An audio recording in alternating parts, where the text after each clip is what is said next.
DXS Baguio, DYKB Bacolod, DXXX Zamboanga, DXKO Cagayan de Oro, DXDX General Santos, DYKC Cebu, DZKI Iriga, DXKD Dipolo, DXKS Surigao, DXKP Pagadian, DXKT Davao, at DZRL Bata RPN Provincial Stations.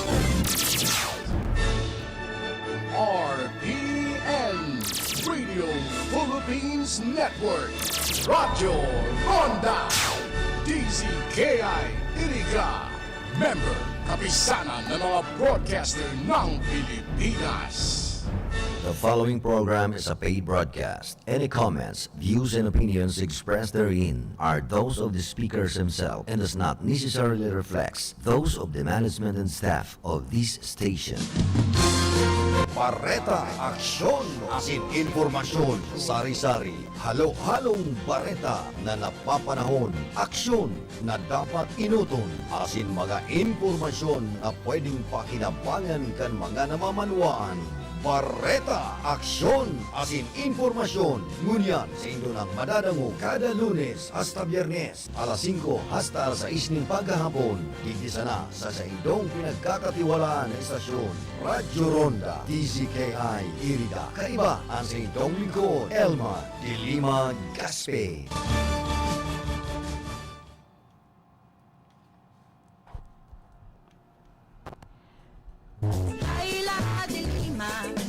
Ating ibalik ang hustisya at pag-asa.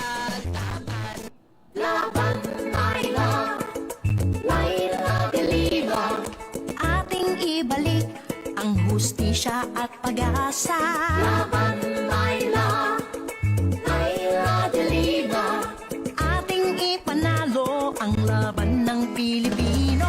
Tunay na pagbabago, walang patayan at panggagancho. Maayos na sitwasyon, maulad ng nasyon.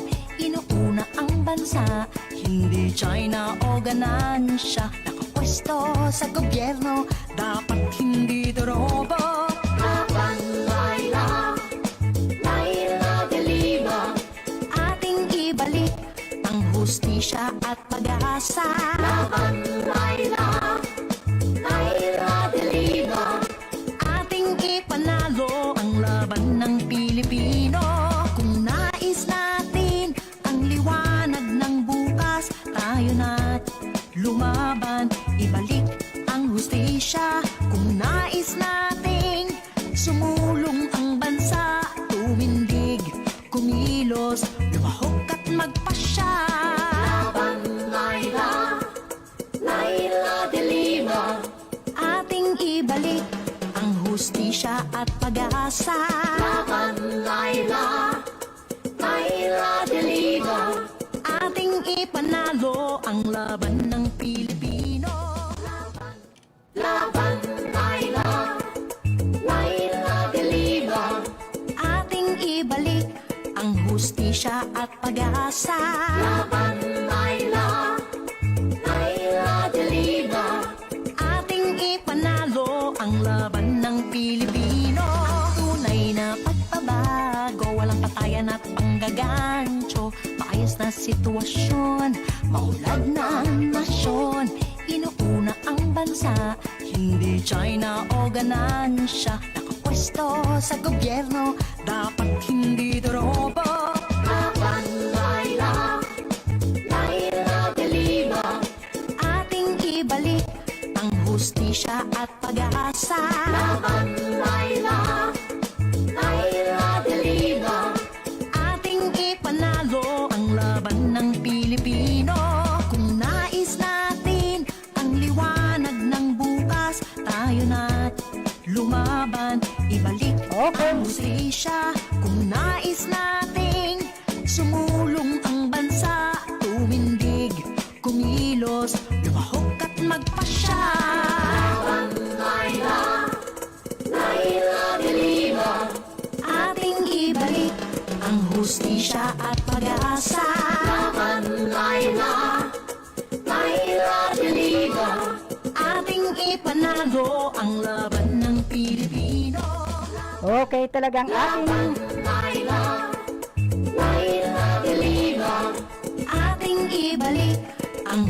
hustisya at pag-asa. Laban, Layla, Layla de Lima, ating ibalik. Okay, Diyos maray na hapon po Pendo.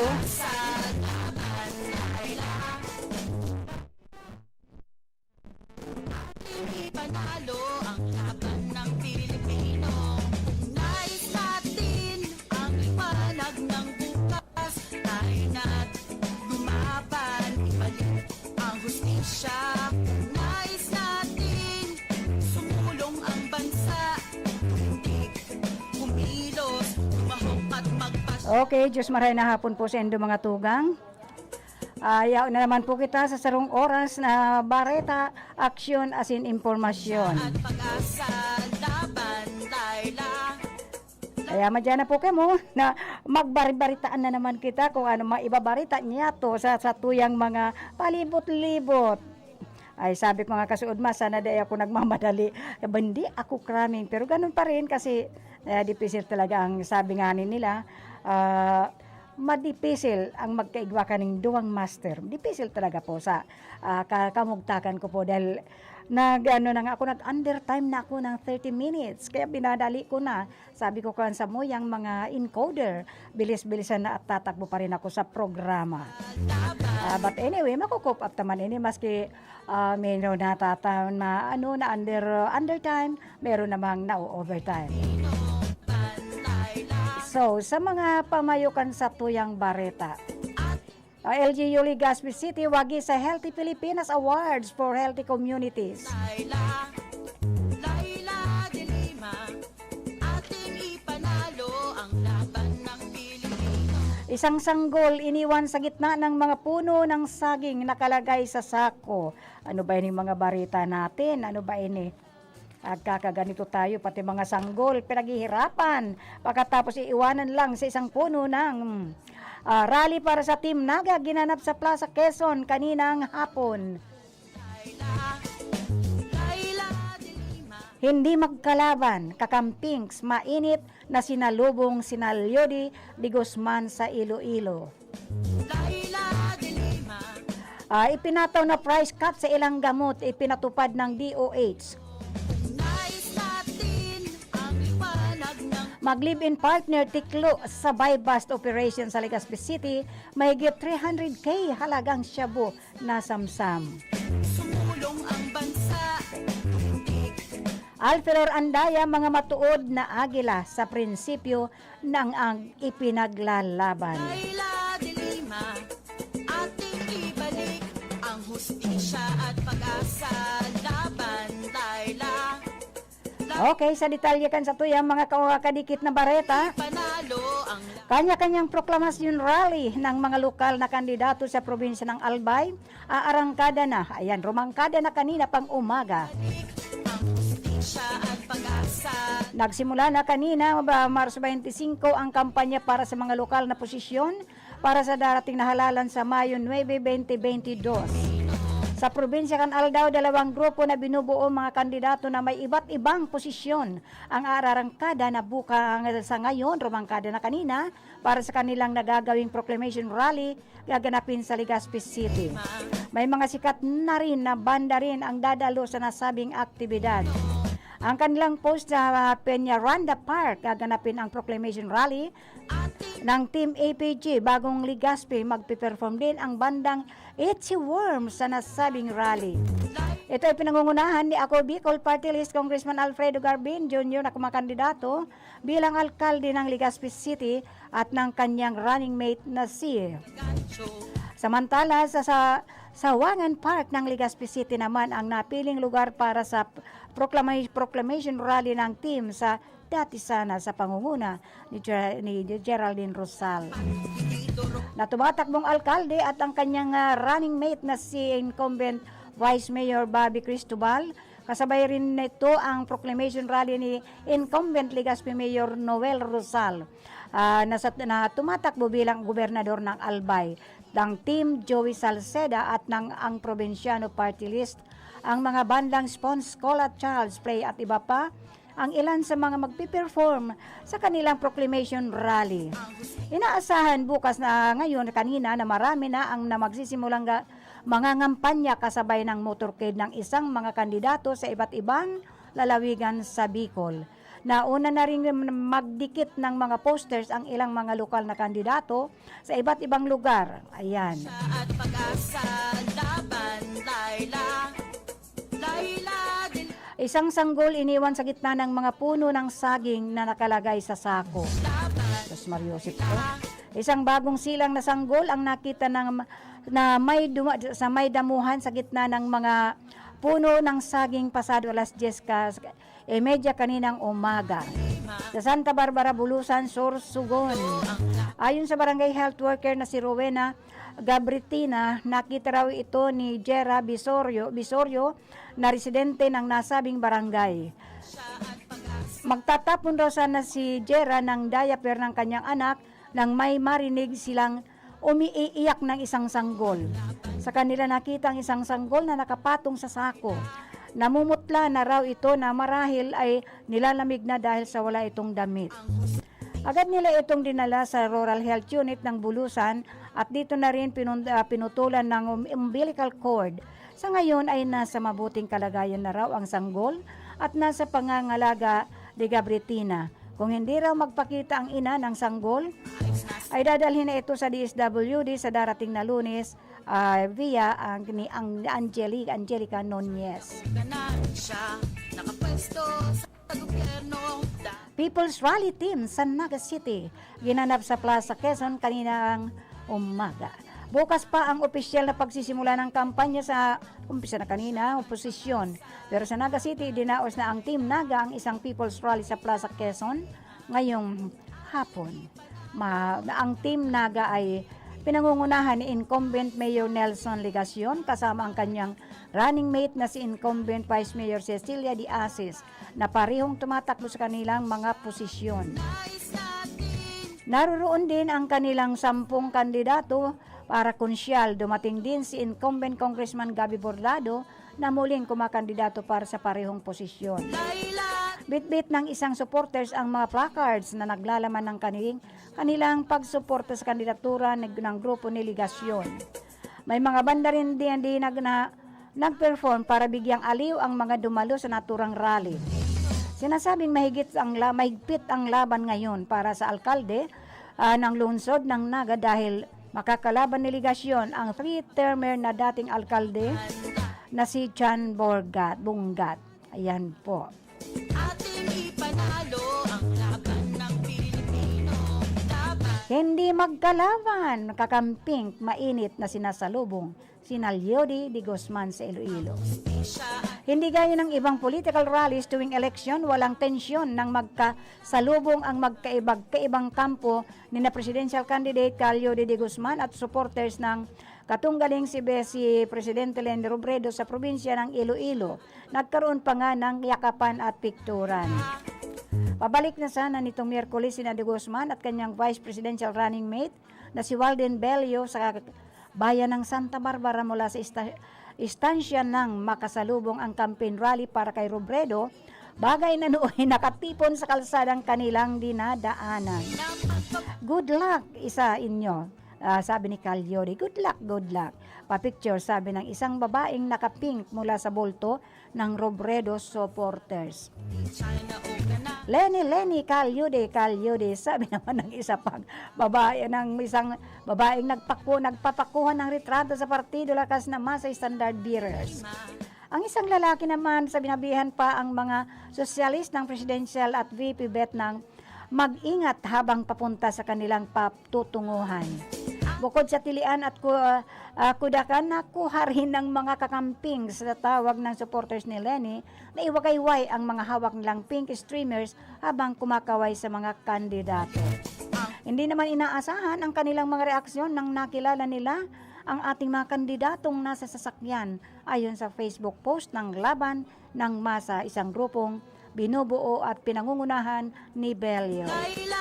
Tunay ngang hindi dapat pula at pink na ordinaryong mamamayan ang magkalaban. Dalawang kampo may common. Ipinataw sa price cap sa ilang gamot ipinapatupad ng DOH.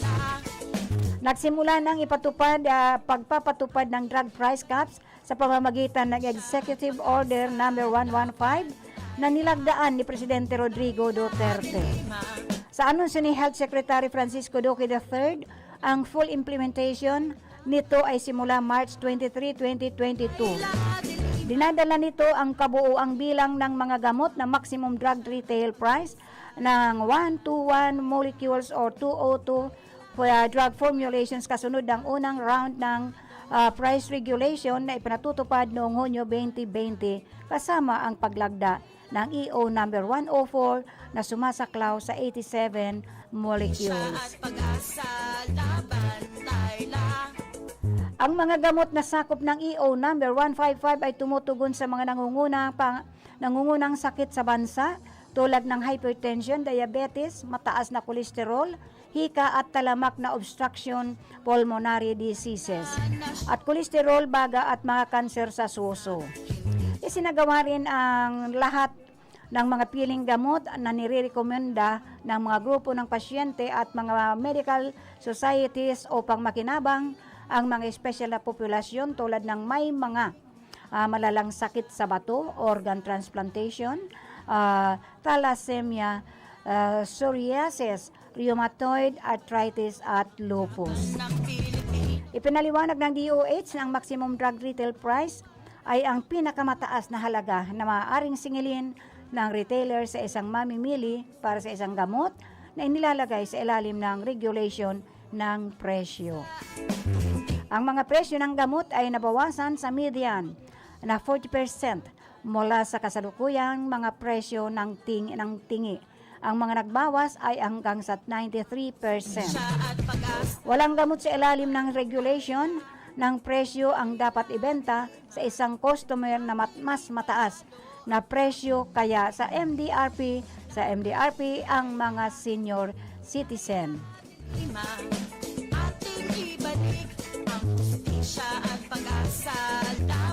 Ang mga senior citizen, persons with disability ay kwalipikado pa rin mag-avail ng mga special na diskwento.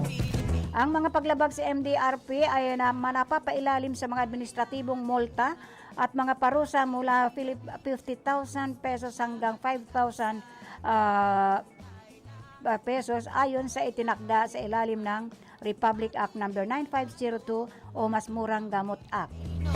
Ang DOH pamamagitan ng Food and Drug Administration ay patuloy na minomonitor ang pagsunod sa MDRP bilang bahagi ng layunin ng pamahalaan na mapabuti ang akses sa abot-kaya, dekalidad ng mga gamot at bawasan ang mga gastos na may kinalaman sa kalusugan ng Pilipino na naaayon sa layunin ng Universal Healthcare Unit Act. Nagpapasalamat din si Duque sa pharmaceutical industry para sa kanilang kooperasyon sa drug pricing reforms ng national government at patuloy na sumusuporta sa pagsisikap ng kagawaran sa pagtiyak sa patuloy na pagkakaroon at pagiging abot-kaya ng mga gamot. Yan.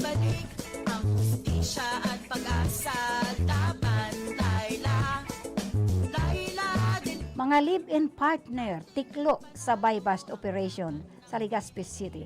May 300K halagang shabu na samsam.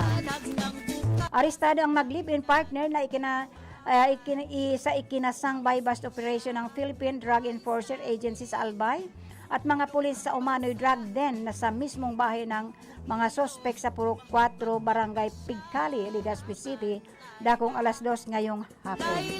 Naaresto ang mga sospek matapos pagbilhan ang pursuer buyer ng PNP ng pakete laman ang hinihinalang shabu na tinatayang nasa 34 gramo at nagkakahalagang 238,000. Nasamsam din ang 8 na sachet laman ang hinihinalang shabu sa tinatayang nasa 15 gramo at nagkakahalaga ng 102,000 pesos. 3 iba pang individual ang kasama na sa naaresto na umano'y naaktuhang gumagamit ng illegal na droga sa bahay ng suspek sa nasabing operasyon habang nakatakas naman ang isa. Ayon kay PDEA Albay Provincial Officer Noel Briguel, mismo ang Barangay Anti-Drug Abuse Council, BADAC, ang nakipag-ugnayan sa kanila para ikasa ang operasyon. Unang-una yung kampanya natin sa Barangay Drug Clearing Program ang naging susi para makuhang impormasyon. Ngayon, ang mga elected officials natin, yung mga member ng Barangay Anti-Drug Abuse Council, ay nagsi-issue ng certification na itong dalawang ito ay rampant kung magpagamit at magbenta ng illegal drugs sa loob ng bahay.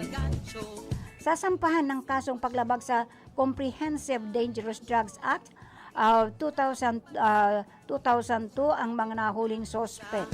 Sa Legazpi City, 70% na ang naidideklarang drug-cleared barangays ayon sa PDEA. Dati ang situation dito sa Albay ay manageable, pero mas maganda ngayon kaysa sa mga nagdaang taon. Kasi unang-una, yung epekto ng Barangay Drug Clearing Program, lumilitaw na ang impormasyon na dati hindi nagbibigay. So sa mga susunod na panahon, baka talaga ma-clear na ang natin totally ang Legazpi City sa ipinagbabawal na droga. Magpapatuloy umano ang mas pinaigting na kampanya sa PDEA kontra illegal na droga. Yun po ang sabi ni Ruth Daphne Prela. Laban, Laila, Laila de Lima, ating ibalik ang hustisya at pag-asa. Laban, Laila, Laila de Lima, ating ipanalo ang laban ng Pilipino. Laban. Ining sinasabing si Alfelor andaya mga matuod na agila sa prinsipyo ang ipinaglalaban. Darwa po sa orihinal na miyembro binabaoy na 4 na agila kakamarinisor. Amo po si Papa ni Congressman Madel na si dating kongresista Boboy Alfelor ng kongresista Lando Andaya na papa po ni Governor Nonoy. Ading alyansa sa mga bistadong politiko sa di probinsya nabilog sa paglaban sa diktadoryang gobyerno ni Marcos. Naamo po rason kentauno kung bakit ang 3,240 na Pilipino naging biktima sa extrajudicial killings. Kaya nung panahon pa ni Marcos, meron na tayong AJK na binuhay din ng ating administrasyon. 35,000 po, 35,000 ang nakaranas sa torture. 77 desaparecidos o bigla na sanang nauda, nawala o kinsari sa iba. Ang ganwan, di na sila naturakan o hindi na po sila nakita. Hindi man lang lumutang sa karagatan o sa Pasig River at hindi nakitang nakatakip ng dyaryo. 70 katao rin ang nakulong dahil sa pagkontra sa martial law. Pero kasi college student na rin ako noong martial law na yon. Pag nagkontra ka noon, ang alam ko nga, if I'm not mistaken, mismong doktor ng dating ma-influence, the strongest man na itinuturing na si dating Presidente Marcos. Kapag nagsalita ka ng kontra noon, kasi wala si mga cabinets noon, walang congressman, walang senador during that time. Pero once you talk against the family or against the administration or anything, ay delikado ka. Baka 2 to 3 days or 1 week, nakatakip ka na ng dyaryo. O kaya, lumulutang ka na sa Ilog Pasig. O kaya naman, you are 6 feet. 6 feet below. Ano ibig sabihin po nun? Ng 6 feet below. Kung sa Davao po, sabi nila, I just don't know, pero yun po ang natuklasan ni Senator Laila de Lima. Yung EJK. I just imagine, pag may ibabaon, pag may papatayin doon at ililibing doon, mass grave na yun. Pag ikaw, halimbawa, ikaw nakita mo at nakita ka ng mga tauhan niya, kasama ka ng ililibing. Ililibing ka rin ng buhay o kaya papatayin ka. So, ining martial law ganun din po. Kaya yung mga tauhan nung panahon, yung mga dikit sa ating dating Pangulong Marcos, tuwang-tuwa sila noon kasi may news blackout nung during that time. Walang balita. Kahit po sa TV, wala noon. Total news black noon. Kaya hindi alam kung sino yung mga namamatay, kung anong dahilan. even the personal doctor of dating Presidente Marcos. Nung isiniwalat niya o ibinulgar niya na si dating Pangulong Marcos ay talagang may sakit, talaga namang may sakit na minsan, kung mapapansin mo yun, magang-maga yung mukha noon. Para bang yung parang bulky yung niya, parang there is something wrong with him. Yung health niya po, talagang may problema po. So, nailabas yun ng ating personal doctor ni dating Pangulong Marcos. Ayun po, for how many days? Ang bilis. Nakita na lang yon na nakatakip na ng dyaryo. Yun ang gusto noon eh. If not, palulutangin ka sa ilog or sa dagat, 6 feet below, or nakatakip ka ng dyaryo. Alin doon? So, si 70 katao na nakulong dahil sa pagkontra sa martial law, pasalamat kapag nakulong ka. Pero manahimik ka sa kulungan. Dahil baka mamaya, yung mga nakakulong din, ang kasabwat nila napapatay sa'yo. Walang balita noon. There is no news doon. Kasi sabi ko, may news blockade. Yung editing noon. Ay kung ngayon meron tayong, ano bang meron tayo? Meron tayong fake news. Ayan. Yan po ang kontra noon. Pag nalaman kasi noon, only telepono. Telepono lang noon. Walang mga gadgets na ini ngayon na kahit saan, minsan kausap mo lang pala, ayun pala, pinipicturan ka na, binibidyohan ka na, without your knowledge. Kaya ngayon napakahirap po. Do not trust anybody when you have, kung may mga kaunti kang kaalaman o may alam ka regarding sa situations as of now. Lalo ngayong panahon ng politika po. Panahon ng election tayo. Hindi ka pwedeng maging marites. Di ba? Madam Juliet Bobby Garalde of Santiago City, ng Isabela. Hindi ka pwedeng magmarites ngayon. Kung may marites nga, meron din naman tayong maritos. Maritos ba o marisol? Whatsoever it is. Provided is, wag tayo magmarites. So, ini mga wala na ini, sari na nasaan yung iba. And up to this moment, hindi na po sila nakita. Because of this martial law. May news blackout noon. I just don't know kung ining si Juliet Bobby Garalde, ewan ko na kung ipinanganak ka na. Or how old are you lang during those martial law. Nagtagal yung martial law. Just imagine, 2 decades. Kaya nga itinuring ang dating Presidenteng Marcos the strongest man. He's the strongest man. Just imagine for 2 decades, ikaw ang naghari sa bansang Pilipinas. So, now, ang kalaban ta na kanatong nguman na kalaban ka na kanatong Vice Presidente, si Leni Robredo, ang anak ng dating Presidente. Pinagpunan ng darkest chapter of the Philippine history. Ipinapadagos nguwan kanaigin ka dating Presidente. Ikarwa sa ika-4 na agila. So ipinaglalaban ko mga kag-igin nira. Never forget again.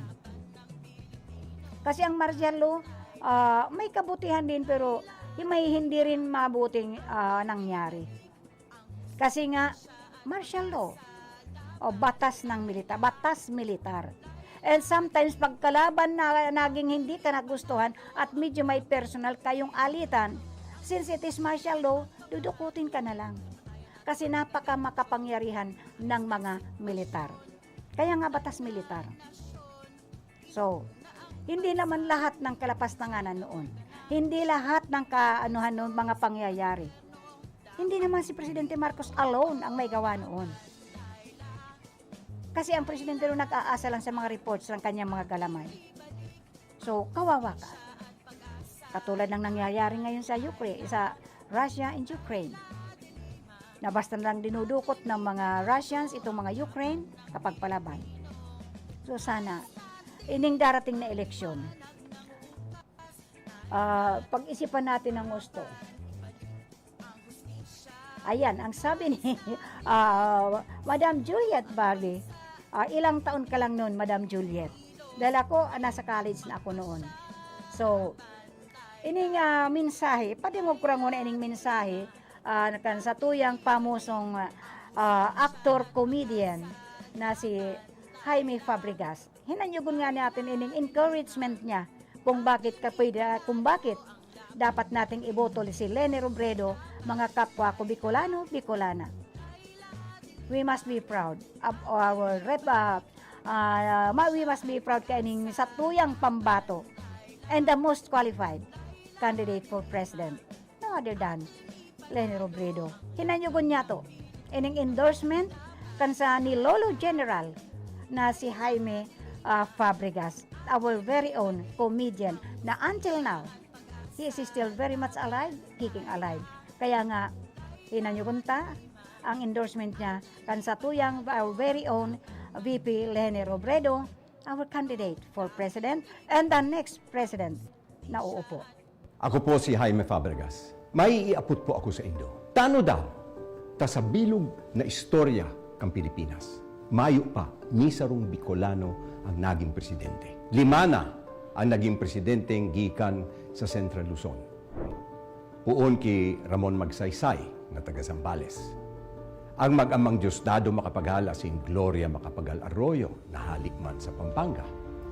Ang mag-inang Cory asin Noynoy Aquino na haling Tarlac.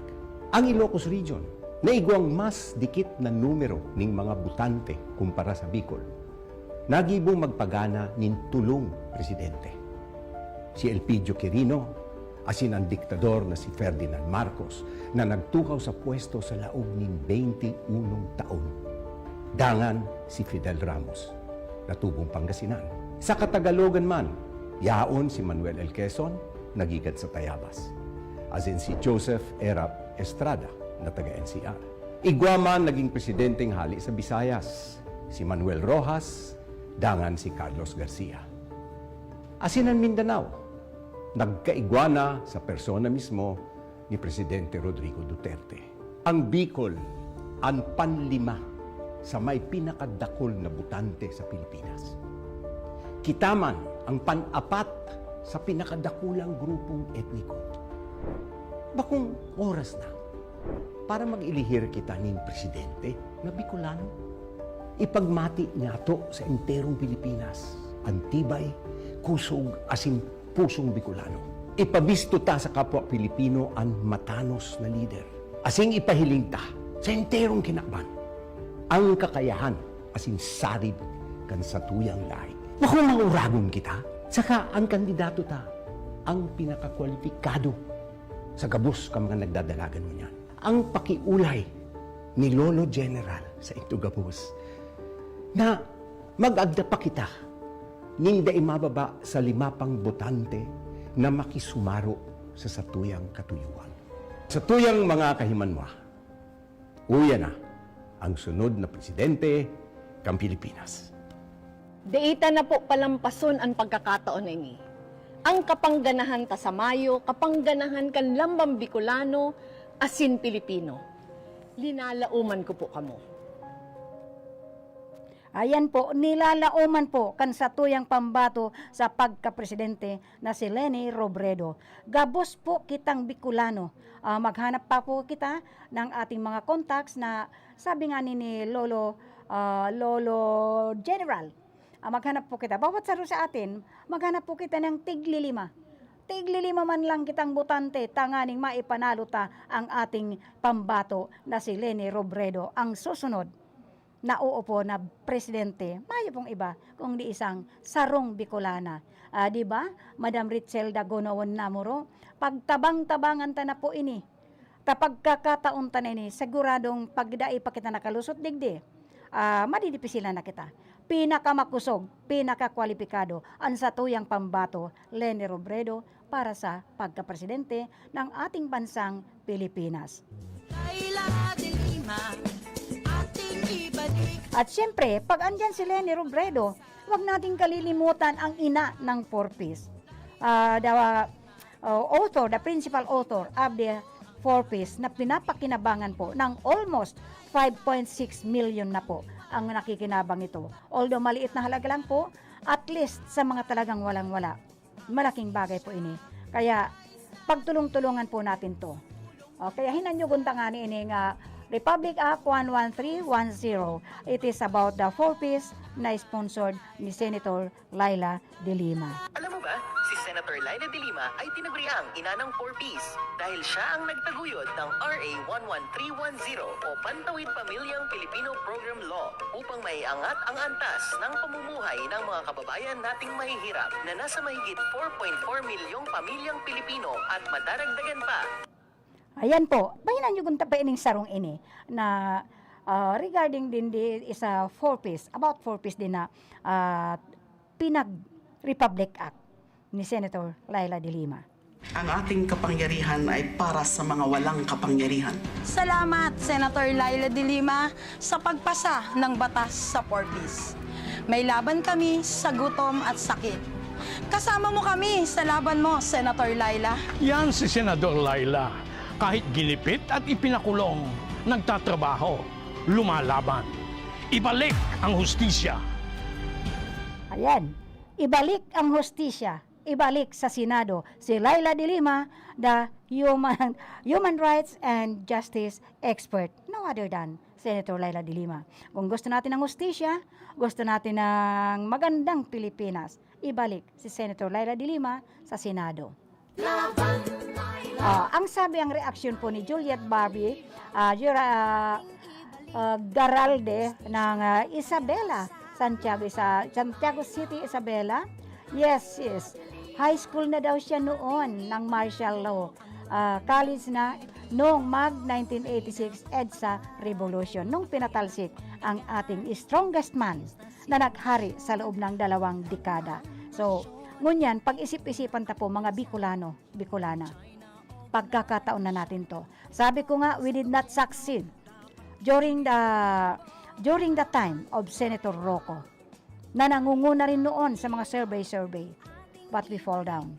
Now, this is the right time because of all the presidential candidates, of all of them, masasabi ko na our candidate, ang atin pong pambato na si Leni Robredo is the most qualified. Nakikita natin kung ano ang mga followers niya. At volunteerism pa po. Meron dyan nagkakagutom-gutom. Meron dyan kaunting halaga lang. Isinasama pa, binovolunteer pa. I just imagine yung mag-ano ka ng t-shirt mo, ng mga gamit mo, mga campaign paraphernalia na mga pink. Maging kakampink lang. Yung bibili ka lang ng t-shirt, how much is one t-shirt? Malaking gastusin po yan. Pero hindi nila alintana ang paggastos, ang init, ang pagod sa pagsuporta sa ating very own Bicolana, no other than VP Leni Robredo na tumatakbo for presidente. Siguraduhin natin mga Bicolana, pagkakataon na po natin to, wag na natin palalagpasin. Kaya tulad ng sinabi ni VP Leni, inaasahan tayo. Inaasahan ta kung ang ibang probinsya, full support sila kay Leni Robredo. What more? Kitang mga Bicolana, magkaisa po tayo. Dahil sabi nga ni Lolo General, pang-4 o pang-5 kita sa pinakadakol na botante. Ay kung mag-imbita pa tayo, bawat isa sa atin na botante, bawat mga electorate ay mag-invite at least 5 voters. Kung medyo nalilibungan, kung medyo naguguluhan. Dahil maraming lumalabas na fake news. With all those fake news, lalo na yung mga madali pong madala sa mga balita. Dahil sa akin nga, maraming nagtatanong. Bakit ganito raw, ganito noon? Yes, yung mga nasa Malacanang during that time of martial law, namayagpag sila ng gusto. Kaya sinasabi nila, maganda ang palakad noon. Maganda yung martial law noon with 2 decades. Kasi hindi nga nila alam what is happening all over. Hindi nila alam because news blackout nga noon. Wala kayong maririnig noon na may patayan, may etc. because of the news blackout. Walang masamang balita noon. May mga nakakalusot pero once na ikaw nagbalita noon, may paglalagyan ka. May paglalagyan ka during that time. So, parang ngayon, ang dami naglipa na ang mga bayaran, mga trolls. Ay, sus Mariosep, binubulagan ng gusto ining mga electors na yun. Kaya tayo mga botante po, we must be all aware. Ang sabi nga dun sa panood ko, minsan nga ipiplay ko yun sa inyo. Sinasabi, na unti-unti nang gising ang tao. Nagigising na po. Ini namang dito sa local. Itong local elections natin. Dahil usually, ang nagmahawak daw. Ang vote buying po ay nangyayari ng gusto dito sa local. At di siguro, maybe, ano kaya, Ma'am Richilda, ano kaya, and Ma'am Juliet, and of course, si Manay Esther Gonowan Ampungan. Ano kaya sa palagay ninyo? Kasi kung ito namang national ang siyempre, ang pang-vote buying nila ay bagsak po yun sa local. At yung local ang magdi-distribute kasi ang isang senador po hindi naman yan. Ang isang senador ay isang sa bagay. We just don't know kung sino. Kaya lang may mga organizers sila eh. Bawat isa sa kanila may mga campaign managers yan. And itong mga campaign managers na ito ang nagpapalakad niyan how to vote buying. Kaya hindi nyo kunta nga ining na ito na endorsement na ni VP Leni kung si isa ang ini-endorse niya. Pakinggan po. Kay Senator Laila de Lima, may hustisya. Si Senator Laila, ang tanging dahilan kung bakit siya nasa kulungan dahil isa siya sa pinakauna at pinakamatapang na tumindig laban sa patayan. Ipinaglalaban niya ang buhay at karapatan ng mga Pilipino. Ipagpapatuloy niya ang laban na ito sa susunod na Senado. Karangalan kong mapabilang sa hanay natin si Senator Laila. Kay Senator Laila de Lima, may hustisya. Ibalik ang hustisya. Ayun po, talagang ibalik natin ang hustisya. Ipaglaban natin ang buong sanlibutan, ang buong Pilipinas. Ipaglaban natin ang bawat Pilipino na magkaroon, maibalik sa atin ang human rights, especially ang hustisya, ang pag-asa ng ating bansa. Ang pag-asa ng bawat isa sa atin. So, narinig na ninyo, ini-endorse ni VP Leni at saka ni ang ating Vice President, si Kiko Pangilinan, na inendorso si Senator Laila de Lima. Ibalik natin, kasi sabi nga ni VP Leni, ang pinakamalakas ang loob, ang pinakabuo ang loob na lumaban sa mga katiwalian against sa pagkawala ng ating human rights. So, hinanyo ko na nga niya ito ining RA Republic Act 11315 about community-based. Hinanyo ko po niya ito dahil isa si Senator Laila de Lima sa nag-sponsor ka ining Republic Act 11315.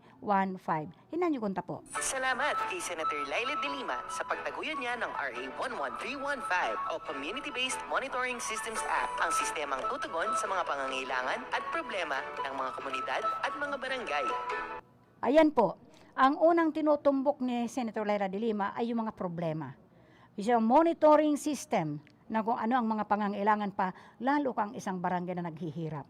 Tinututukan po niya yon.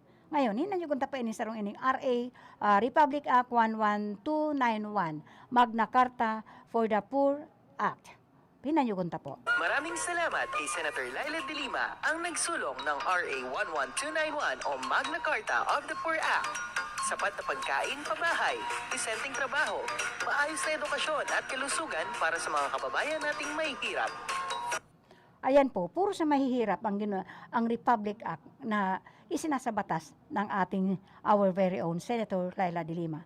Hinanyo kung tapain ng Republic Act na ini 11350 regarding the National Commissions for Senior Citizen. Hinanyo kung po. Si Senator Laila de Lima rin ang nagsulong ng RA 11350 o National Commission for Senior Citizens Act.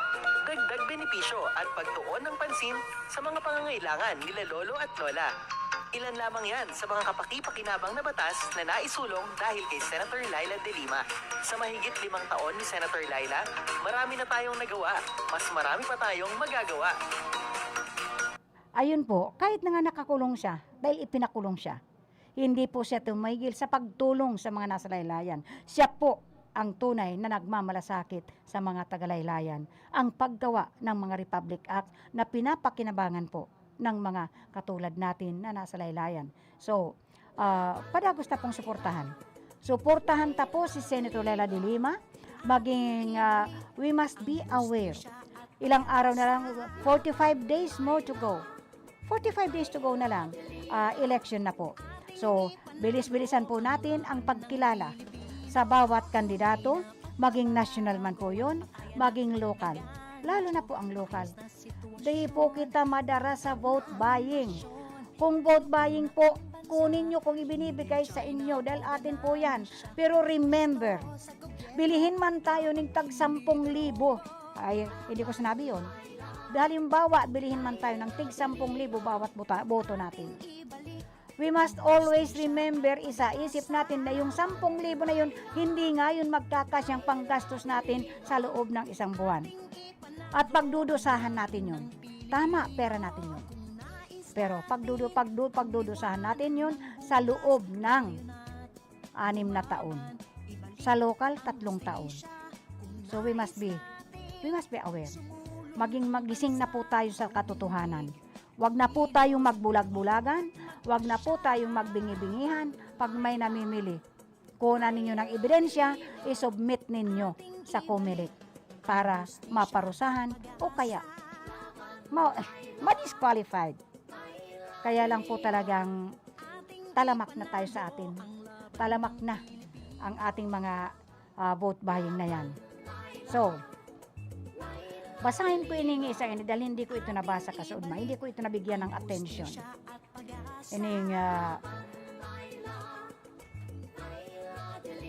Okay, mag-commercial nga muna tayo para mabuhayan sa tuyang programa.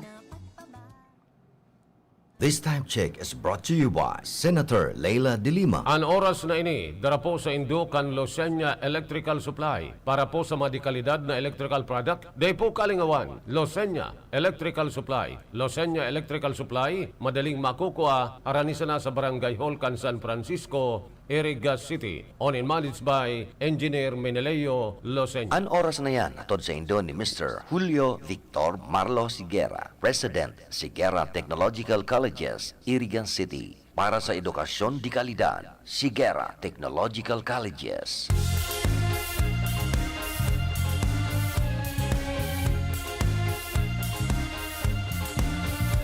Karapatan ng mga patay, aking ipaglalaban.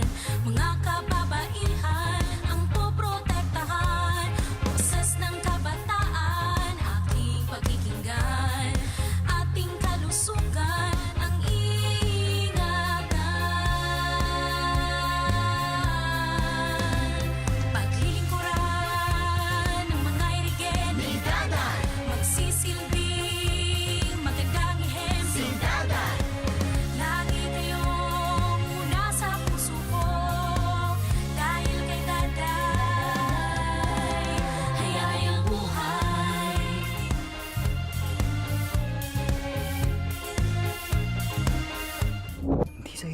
Hindi sa'yo yan. Maliit man o malaki, ang korupsyon ay korupsyon. Kapag hinayaan, sisirain nito ang kinabukasan ng bayan. Kaya maglakas loob sumigaw ng Hindi sa'yo yan. Hindi sa'yo yan. Hindi sa'yo yan. hindi sa'yo yan. To report about corruption, please contact DOJ Action Center at dojAC@doj.gov.ph. Nanlalabo na ba ang inyong mga paningin? O kailangan mo ng proteksyon laban sa radiation? Ano pa ang hindi hintay nyo? Pumunta na sa The Vintage Optical. Ang optical para sa lahat. Visit us at the ground floor, Gaisano Capital, Barangay San Roque, Iriga City. We offer free computerized eye examination. Free frame. Lente lang ang babayaran. Starts at 999 complete eyeglasses with anti-radiation lens. The Vintage Optical, the widest selection of optical signature frames and sunglasses. The Vintage Optical, ang optical para sa lahat.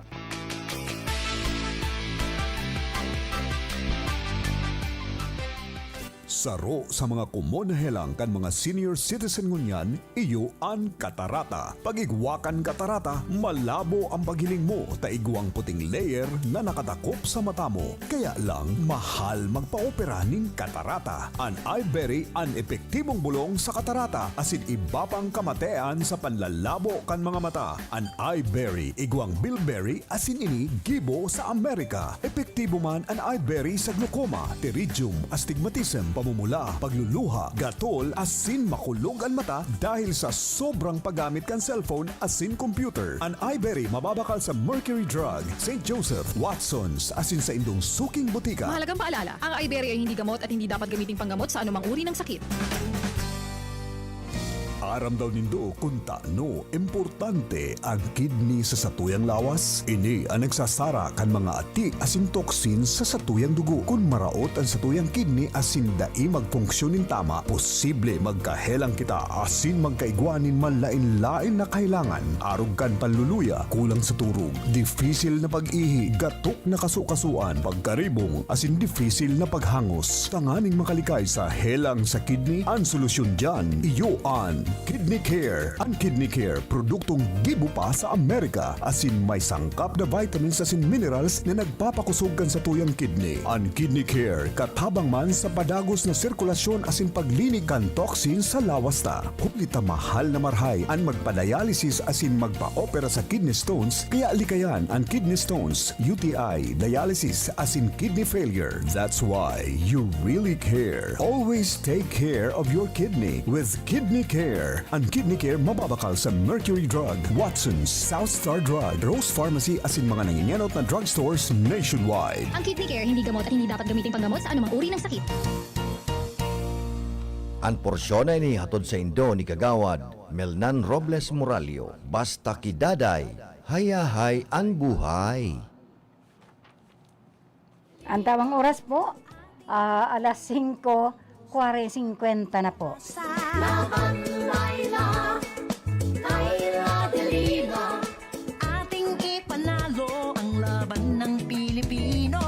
Kung nais natin ang liwanag ng bukas, tayo na't lumaban, ibalik ang hustisya. Kung nais nating sumulong ang bansa, tumindi. Okay, pakinggan pa nga natin ditong isang bayan na ito kung anong ibig sabihin ka ini.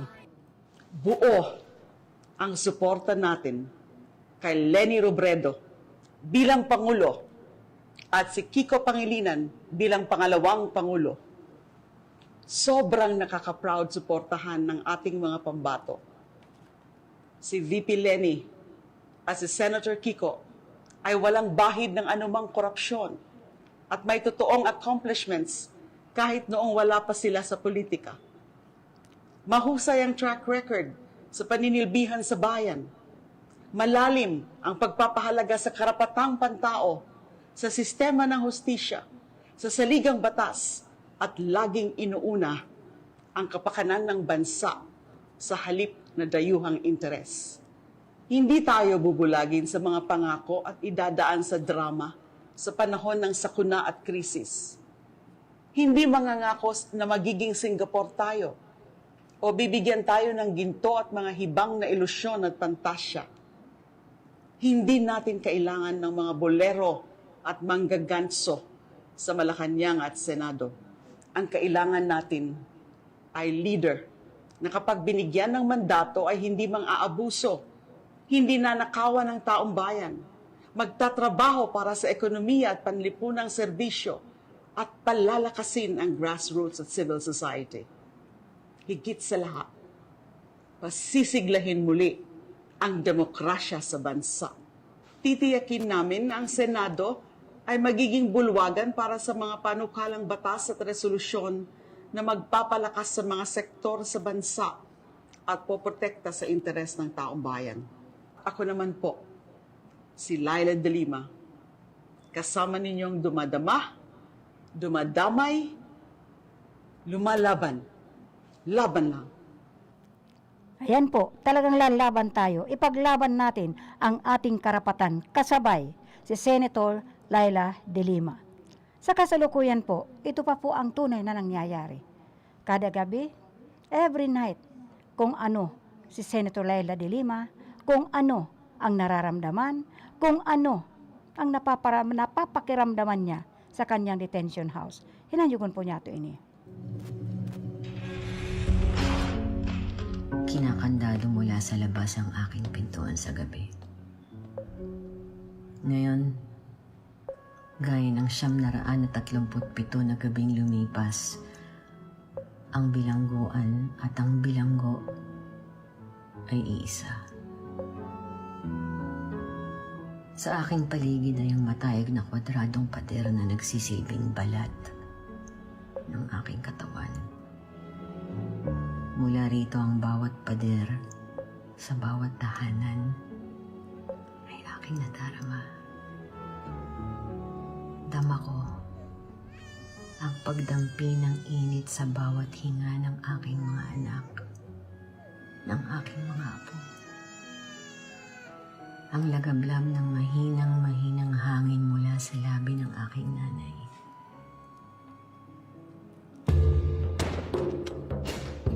Dama ko ang pagtama ng mga bala sa marka ng mga nag-iinsayang mga pulis sa loob ng kampo.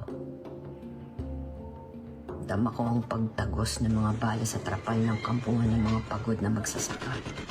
Dama ko ang pagbaon ng bala sa dingding ng tahanan ng mga maralita matapos nitong kitilin ng nagmamakaawan ng kalamnan. Dama ko ang pagkaskas ng tisa sa pasilyo ng ibang kulungan ng kapwa inosenteng hinuli.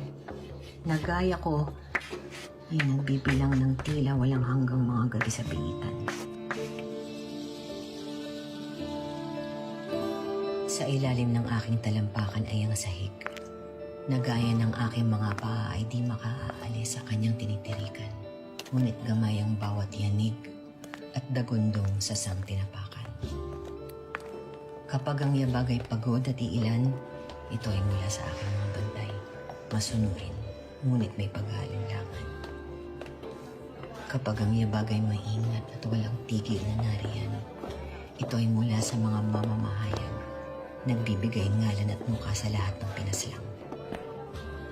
Kapag ang yabag ay taimtim at malumanay, ito ay mula sa mga taong simbahan na nanalangin sa hustisya at kapayapaan.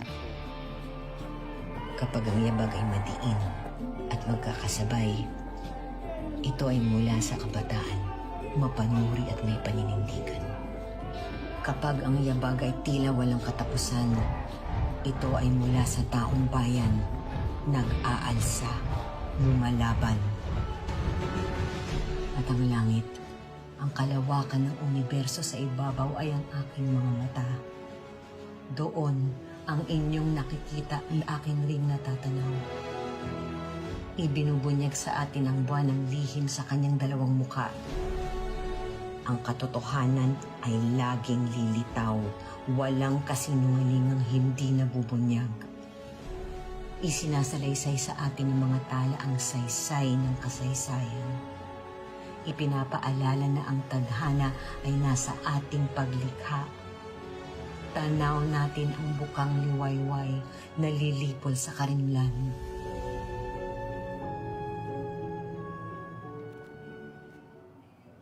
Yan po ang nangyayari. Yan po ang nararamdaman. Yan po ang naririnig. Yan po ang naoobserbahan ni Senator Laila de Lima sa kanyang detention house. So, ang programa pong ini ay hatod po sa Indo ni Susana Sionbon, ni Senator Laila de Lima, ni Kagawad Melnanda Day Robles Moralio, and of course ni Butchokoy Rex Oliva, ni Rodolfo Jeff J. Poitino na aspiring for Cau City Councilor. And of course kan Masusoy Spring Resort and kan Cheryl Beauty Salon, and of course kan Mama Betty's Farm, kan Lazarus Bar and Water Refilling, and of course kan Saranghi Motor Parts and Services, and of course ni Engineer Steven Edith Andalis. Ang satuya pong mga nakasama sa satuyang programang Bareta Action as in Informasyon, mayo pong iba kung di sa technical, nandyan po si Chief Engineer Abelindon Toralio, andyan man po sa information si Rodel Cesar. And of course, I would like also to say hello and thank you kay Osman Khan, Basilio Katimbang, and of course kay Vincent Peter Efe, and and those who are watching via live streaming and those who are listening from their transistor radio.